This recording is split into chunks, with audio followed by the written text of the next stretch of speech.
3 minutes before I got fired, I was closing a multi-million-dollar contract with a South Korean tech giant while eating cold lasagna at my desk.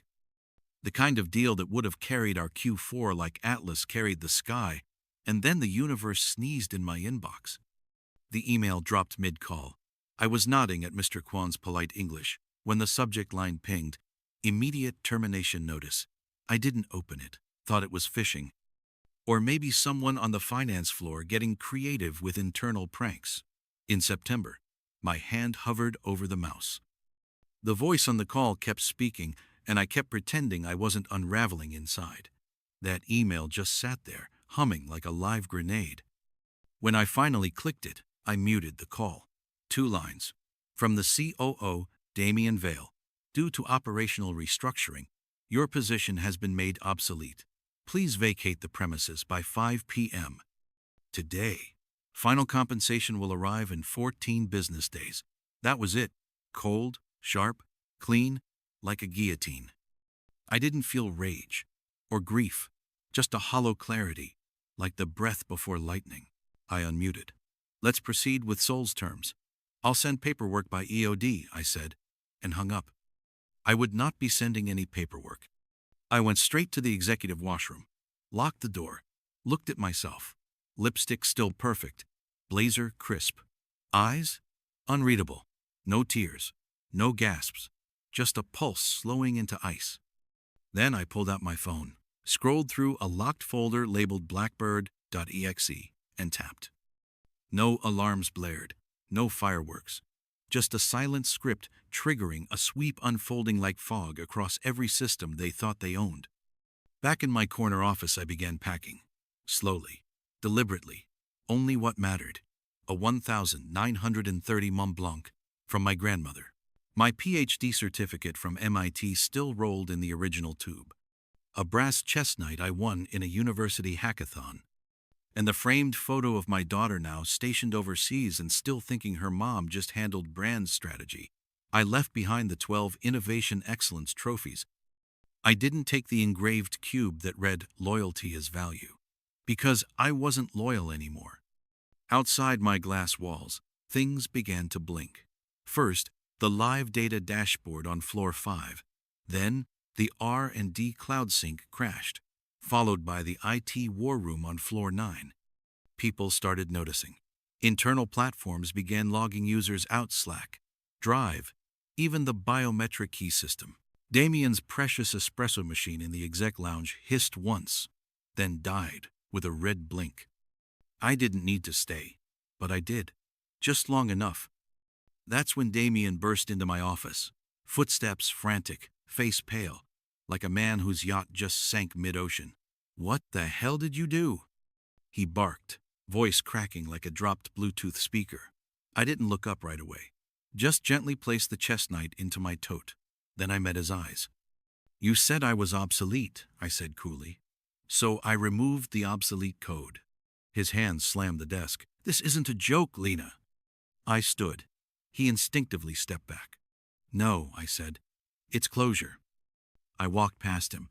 His phone started ringing as I stepped into the hallway. I heard him answer, his voice a few shades darker. Yeah, I know. Number, I don't know how to undo it." He didn't even look at me, but he would, soon. Because what no one at Cairo Dynamics knew, what no one ever suspected, was that I hadn't just built their digital infrastructure. I wrote it. Every node, every integration point. And embedded in that code was one condition, a trigger clause, a silent dominion written in symbols they'd never understand. It wasn't sabotage. It was inheritance. By the time I reached the lobby, security had been scrambled. 2 fresh recruits probably born. The year I joined stood by the stairwell, stiff and apologetic. One tried to intercept me. "Ma'am, we've been instructed to escort you back upstairs." I didn't slow. "No," I said. "You've been told to stall," which means they're panicking upstairs and have no idea what button to push next. He blinked. "Are you threatening the company?" I smiled, slow. "Number, I already did." The soft elevator chime echoed behind me. Still operational, for now. But I took the stairs, out of principle. By the time I reached my car, I had 51 missed calls, 7 from legal, 2 from Damien's private number, 1 from our sole contact's assistant, already wondering why the contract transfer failed. Good. Let them wonder. As I exited the garage, I passed a flock of executives gathering outside. Phone screens lit like lanterns, top buttons undone, panic thick as wildfire smoke. Not one of them made eye contact except Mira, my former assistant, 25. Brilliant. Criminally underpaid. Fast with coffee, faster with Python. She was on the curb, holding her laptop like a shield. Our eyes met. I gave the slightest nod. She didn't smile, but she didn't look away either, because Mira knew. Not everything, but enough. Enough to know the company's nervous system wasn't just software. It was me. I drove to the Harborthay, only place that ever felt honest. Same broken bench under a rusting lamppost. Same splintered graffiti from a town that once had dreams. That's when the ripple started. First, a panicked tweet. Blackout at Cairo. Internal breach? Then a Reddit thread. Anyone else's system just ghost. DevOps cold. Getting code 117 errors. And then Damien's desperate LinkedIn post. We're currently undergoing a scheduled system review. Please stand by. Sure you are, Damien. I opened my laptop, launched the encrypted shell, watched the system diagnostics update like slow-motion falling glass. Mainframe, down. Client CRM, corrupted. Payroll portal, rerouted to decoy server.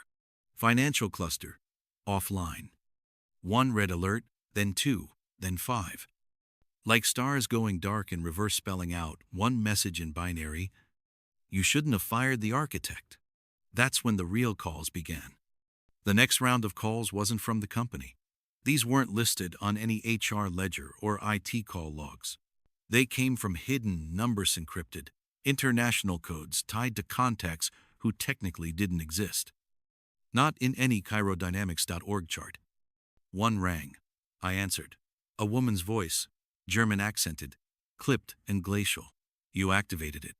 I did. Is it isolated? For now. She paused. You understand the consequences if traced. I wrote the spine. They can't. Another pause. This one heavier. Still prepare extraction. If legal fails, they'll go for flesh. I stared out across the water. They already did. And I ended the call. Because this wasn't about layoffs anymore. It never was. Damien hadn't just made a mistake. He'd cracked open a hive he didn't recognize, touched a system that wasn't his to touch. And now he wasn't dealing with a terminated executive. He was dealing with someone who never needed permission-only patience. The breach didn't begin with a shutdown. It began 2 years ago, the moment Damien Vale was named COO and decided swagger was more critical than stability. He'd walked in like a parody of a LinkedIn influencer, smelling like ego and disruption, muttering about flattening hierarchies and enhancing value chains through innovation flow. Translation: he didn't like women over 40 making more than him, and I did, considerably more. But he didn't fire me. Not then. Damien was more surgical. He started trimming the edges, cutting my team's budget, reshuffling direct reports, replacing my deputy with a kid who once asked if malware could be solved with a Chrome extension. Death by attrition. Soft sabotage. But I'd seen this before. Not from Damien, but from Leo Stroud back at VegaCore in '08. The same smug, glossy narcissist with a mouthful of mission statements and a god complex. Tried to erase me. Failed. Ended up deplatformed, bankrupt, and journaling from Costa Rica. Sends me grateful DMs now. Therapy has its uses. So when Damien started the game, I started the map. I built the loop. A quiet, layered shadow network that mirrored every core function operations. Finance, data, but answered only to me. Think of it as an invisible skeleton key, wired into the bone of the company. Untouchable, undetectable, until I chose otherwise. Why? Because Damien wasn't just arrogant, he was reckless. And one night last October, he proved it. 2:17 a.m. I got an alert on my secure terminal. Unauthorized access pinged in the salary vault server. Internal signature, sloppily masked. VPN tunnel bounced off his assistant's MacBook amateur mistake. The salary vault? It wasn't just pay stubs. It held everything: equity schedules, acquisition offers, separation agreements, and a few leverage files. I didn't confront him. I just logged the breach and recalibrated the loop to monitor all executive keystrokes, timestamped, archived, compiled. 3 months later, it paid off. I found a memo. Phase 3. Redundancy package, restructure, confidential, cold. My name listed, along with 4 others, all senior women, all over 45, all marked, terminate with just cause, minimize PR risk. Suddenly, the boardroom smiles made sense. Suddenly, the silence from legal wasn't forgetfulness. Suddenly, my team wellness budget disappearing while Damien got a soundproof espresso cave made perfect, bitter sense. He was planning a purge. So I planned a louder one. Because this wasn't just personal anymore, it was strategic. And in strategy, you don't flash your sword. You bury it deep, coated in silence. And you wait until the room forgets where the floor creaks. Then you let it split. 3 hours after I left the office, Damien launched what I'm sure they called a Tier 1 recovery initiative. I watched from the lounge of the Mirabelle Hotel corner booth, downtown skyline, 5-star, on their corporate card.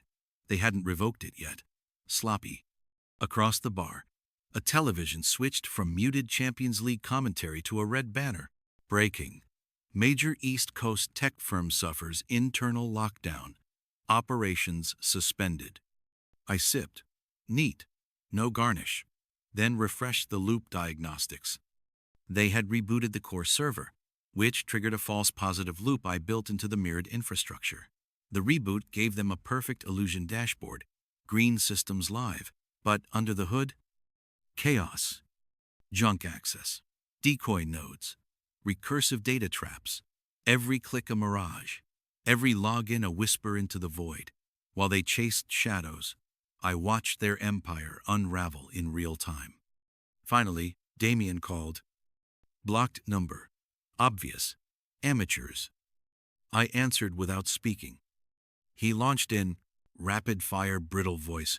I don't know what you think you're doing, but this is corporate sabotage. You're looking at lawsuits, prison. Juliathus can still be salvaged. My name. Like we were friends. You cleared my desk, I said calmly. Now, clear your conscience. I'll pay you. Personally. Just stop this. Oh, Damien, I said, almost tender. You still think this is about money? There was silence. The kind where ego meets truth and doesn't like the flavor. You always thought it was about money, I added. That's why you never understood me. I hung up. That's when the message came through. Alicia. 1 line. He's panicking. Just asked if a full unplug and blow dry would fix it. I laughed. Dry. Mean. Then replied, pull the mirror drive. Step 1. Wraith protocol. You remember the rest. No emojis, no warmth, just precision. Because Alicia was never just an assistant. She was the apprentice I never acknowledged. I'd trained her in the quiet between board meetings, during off-book crisis drills, while the company hemorrhaged talent and pretended it wasn't dying. I saw the spark in her long before she did. She followed every protocol, every line, never once broke chain of command. And more importantly, she knew the end game, because I didn't just build an exit plan to burn the system down. I built it to rebuild it, under my name. And Damien never saw it coming. Rookfall, the word never appeared in a single document, report, or system glossary. But Tamsin knew. She understood that behind the loop, behind the silent kill sequence, behind every trace of digital misdirection, lay the true architecture me inheritance. A structure I'd been quietly cultivating for over a decade, veiled beneath defunct shellcore and abandoned SaaS firms. Entire infrastructures private, mobile, untethered, ready to reboot at the tap of a string. The right trigger would not just collapse Cairo dynamics. It would rebirth IT under a new identity, one in which the clients didn't follow a logo, but followed me. I hadn't begged for relevance, I'd engineered succession. What no one realized when they let me go was that they hadn't exiled me. They'd disconnected themselves from their own backbone. And now the timer was live, because by sunrise the sole contract was due for renewal, and I was the only one who could authorize it. This time, the name on the contract wouldn't be Cairo Dynamics. It would be mine. They didn't wait long. At precisely 9:01 a.m. Seoul time, 8:01 p.m., Meath message came in through our secondary channel, the one we used during the blackout protests in 2021. One word. Broken? I replied. Not broken. Unplugged. Interested. The reply came 4 minutes later attached to a PDF. A letter of intent. Direct. Unfiltered. Addressed to me. Personally. They didn't care about corporate affiliations. They were loyal to the code base. To my system.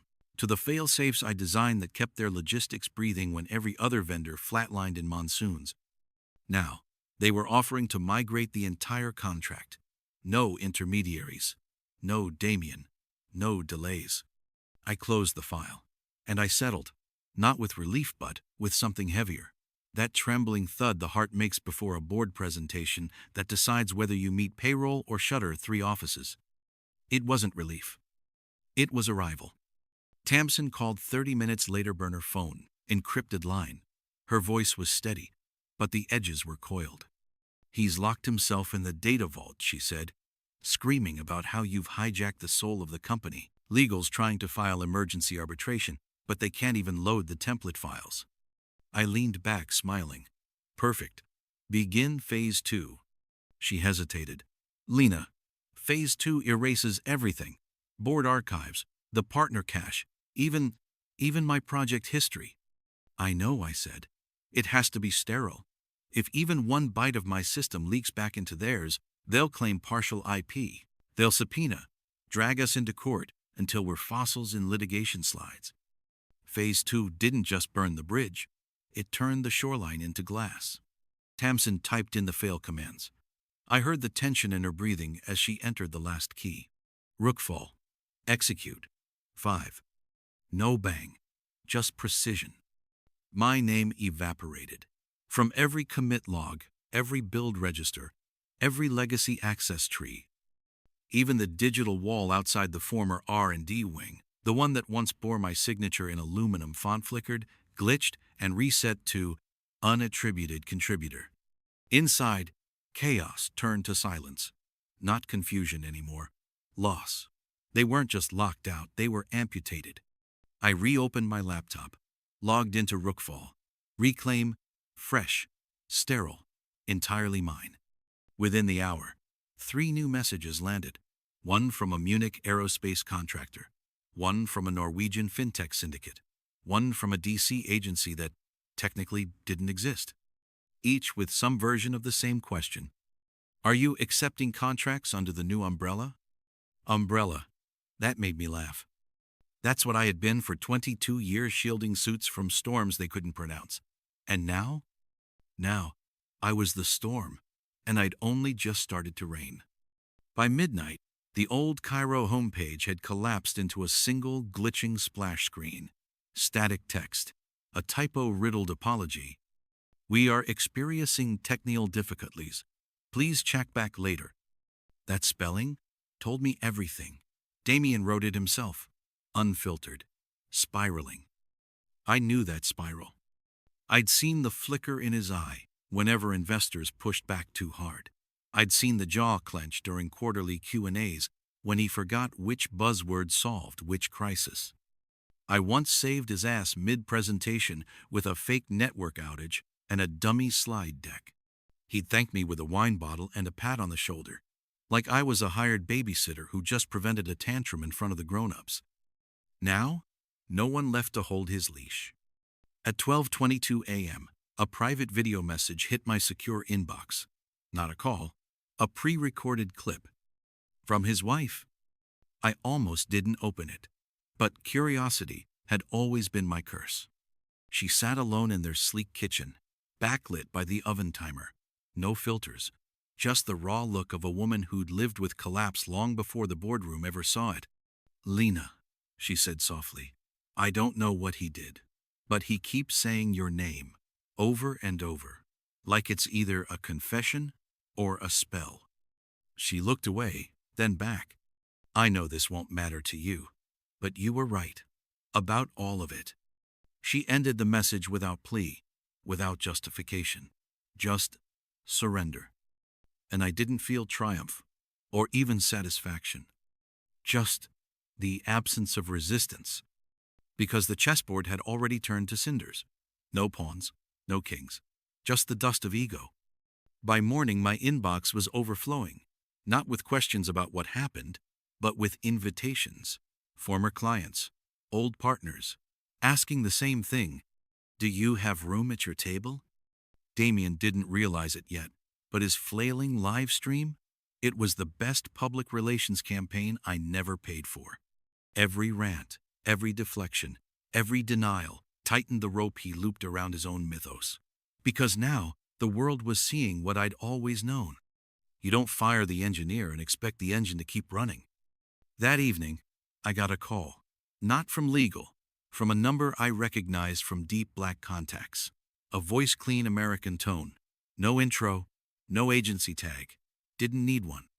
Miss Varelli, he said, we're looking into a possible misclassification of proprietary systems.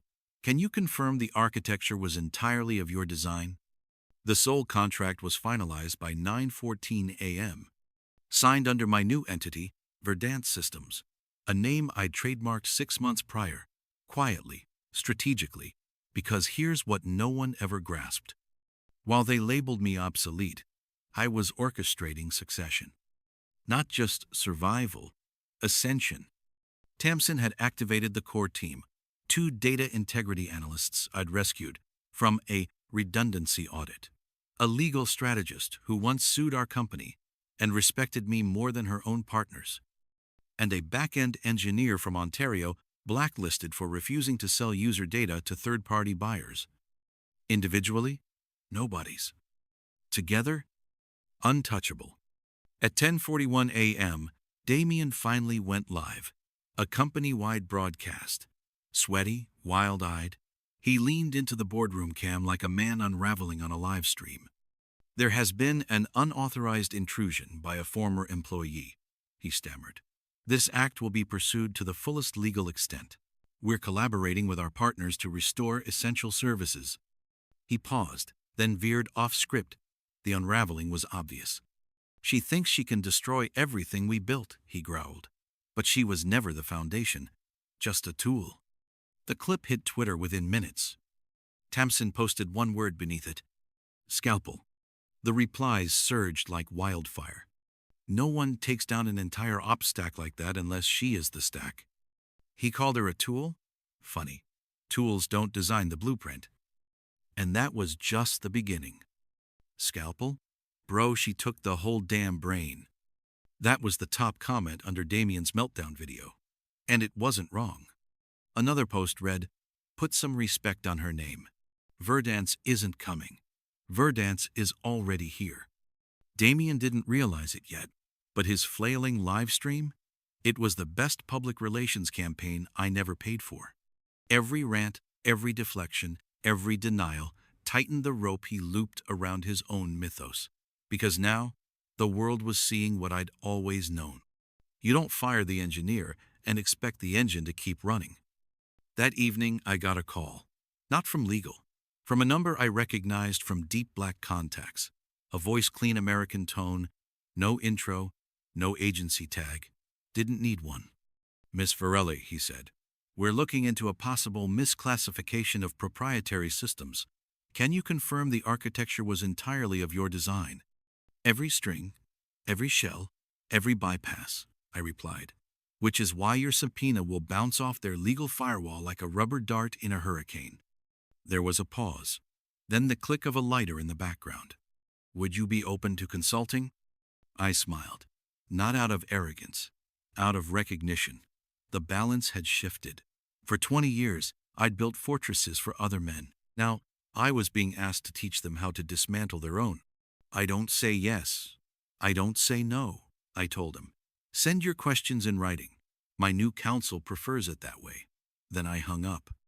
A few minutes later, Tamsin messaged me. He just tried to rehire your entire team. Offered double. No takers. I wasn't surprised. They hadn't followed me for the paycheck. They followed because they'd seen me code through jet lag and grief, fix entire launches while HR pretended not to notice harassment claims, and rewrite whole infrastructures after midnight while my title stayed stagnant. They followed me because I cracked and rebuilt stronger, sharper. The next morning, the board filed for emergency mediation. Their press release blamed an unauthorized disruption initiated by a former employee for the systemic collapse, but they never used my name, because using it would have admitted they'd made the mistake of underestimating me. Still, the damage accelerated. A leak hit the tech press. Internal memos, screenshots, Damien's Q3 efficiency proposal to sunset all female leadership over 45. The phrase he used, winding down legacy voices. That headline exploded. Legacy voices don't go quietly trended for 2 straight days. I didn't write the op-ed, someone else did. A former DevSec contractor. He told the story of how I rerouted a live DDoS attack during my father's funeral, alone hand on the laptop, the other holding my son's. They called it legend. It wasn't. I hadn't eaten that day. I hadn't cried. I hadn't told anyone. I just solved it, because no one else could. Now the world knew. And Damien? He vanished. 2 days later, a dry, flavorless company update dropped. Effective immediately, our chief operating officer is taking indefinite personal leave. Not even a resignation, just absence. That same hour, Tamsin sent me a photo. His office nameplate, cracked and tossed into a trash bin. Coffee stained. Caption, he left before janitorial arrived. Guess he knew. I didn't reply. Because by then, Verdant Systems had onboarded its 5th client in 12 hours, and Sol had just wired us a 7-figure retainer. No office, no board, no budget committee. Just me, the empire they never saw forming. Because it didn't wear heels to leadership brunches. It didn't do small talk or wait for permission. It wore code, scars, silence. The first press request came at 3:14 a.m. wired. A writer wanted to do a profile highlight my resilience. I deleted it. Then came Bloomberg, Forbes, TechCrunch, all asking the same thing. Would I like to tell my side of the story? But there wasn't a side. There was a truth. And then there was the wreckage. Damien's empire didn't implode in fire. It decayed, quietly, like a cathedral with no believers. Their next earnings call was postponed twice. Share price froze, then buckled. Clients jumped ship, fast. They weren't just losing business. They were hemorrhaging trust. Meanwhile, Verdant's never ran ads, never pitched, never begged. We just answered the phone. Because reputation moves faster than marketing, and mine was no longer whispered through boardroom back doors. It echoed in every contract with my signature instead of theirs, in every line item reappearing with my IP tag, in every CEO email that ended with, "We'd rather follow her than rebuild with you." I offered Tamsin the option to go public, full CTO title, rights. She declined. "Let them wonder who built the bones," she said. "Mystery sells better anyway." Smart girl. Seoul sent a box of engraved pens. Berlin sent a wine bottle so aged the cork collapsed on itself. The Washington project didn't send anything. But 2 weeks later, a classified cybersecurity contract landed in our inbox. No RFP, no pitch deck. Just coordinates, budget, and an NDA longer than the Russian Constitution. We accepted. Then, one morning, my son called from base.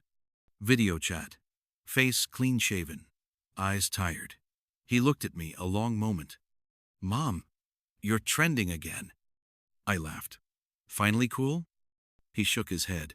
"Number just terrifying." We talked about nothing, then about everything. He asked if I was happy. I said, "I don't know. But I'm not angry anymore. And that was new. That was enough. After the call, I stepped out onto the rooftop of the brownstone I just closed on. No mortgage, no strings, just mine. The wind rolled in like applause from invisible hands. Below, the world buzzed lawsuits, think pieces, reinventions. Damien resurfaced eventually. New company, new city, new tie. But the stain followed. Because he didn't just lose to a competitor. He didn't get sabotaged by some threat actor. He got outlived by the one he called redundant. And me? I didn't just walk away with revenge. I walked away with the architecture, the keys, the kingdom, and no intention of ever letting anyone else hold the gate.